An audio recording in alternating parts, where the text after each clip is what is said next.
My Christmas present in 1984 was my first wood lathe, and I thought I'd turn my first wood project, a soft maple wooden mallet.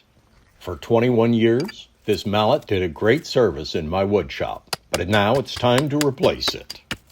So, let's go find a piece of wood outside. This is a nice piece of Osage Orange. Just wait. The bandsaw is the next stop. Let's take off some of this excess wood. Look at that color. This is beautiful. And Osage Orange, or Hedge Apple, is extremely hard and will make a great mallet, which will last more than 21 years. We've got a knot to contend with, but that shouldn't be a problem. This is going to be really beautiful. Let's find the center and inscribe the circle. The last mallet was just under 3.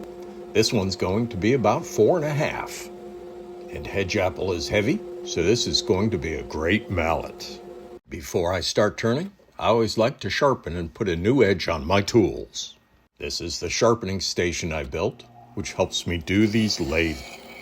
The arm is adjustable in and out, and I have marks for each of the different tools that I use. This makes my setup changes quick and convenient. Don't overheat your tools. First the roughing gouge, and then my spindle gouge. Spindle has a continental grind on it. A sharp tool makes all the difference. This is actually my second lathe. The first lathe, the banjo casting, broke. So I took the opportunity to upgrade. We start with the roughing gouge and a slow speed. I started around 500 RPM just to get a feel for this work. A turner's tip. I look as much on the far side as I do on the front side when I'm turning. You can see the shadows and the shape a little better on the back side. At first we start quickly and don't worry about surface finish. We've got a long way to go to round this up. At first I thought I'd start with the handle towards the headstock. But that'll change and I'll wind up putting it towards the tailstock because of that knot. I stop the lathe too much to look at my work, but I enjoy it, and I really enjoy seeing the progress. So I don't worry as much about speed as my enjoyment of the project. When wood turning, you have to take what the wood gives you, especially when you're dealing with rough blanks. You have to work around knots. You have to take what the grain changes are. And this is a beautiful piece. But you can see it has many imperfections we need to work through. The mallet length is going to be the same, but this wood is a little larger, so I'll get a little bigger diameter.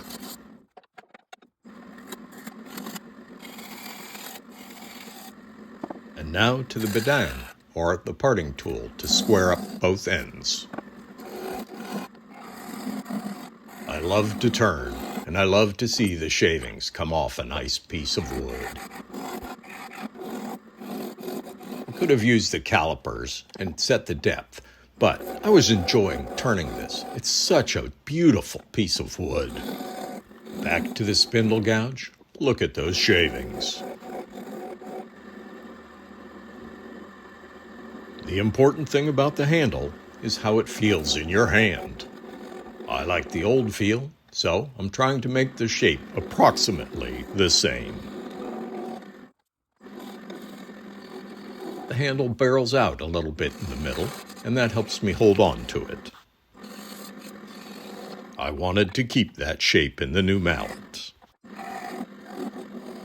Here's where I change from the roughing gouge to the spindle gouge. It gives me a little better control as I shape the handle. Again, what a gorgeous piece of wood. How important is surface finish on something that's going to spend its life smacking into other pieces? I did not take this to a furniture grade finish, but I did get the handle smooth and comfortable. Add a little dust collection for sanding, and that feels pretty good. Now to clean up the handle end, I'm going to use a parting tool with a slight undercut. I'll stop there. I don't want it to fly off.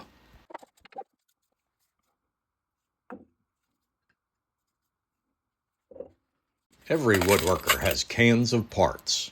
Now to find a hook eye. This one's the same size as the last one. It should be perfect.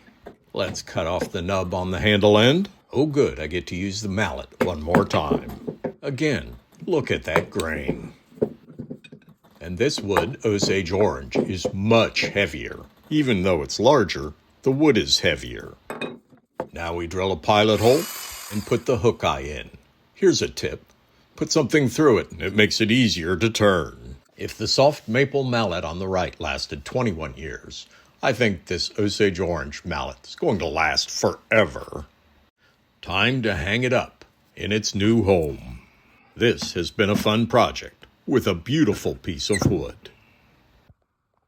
Thank you for watching. Please subscribe, like, and ring the bell. I appreciate you watching the Johnsonville Woodworker.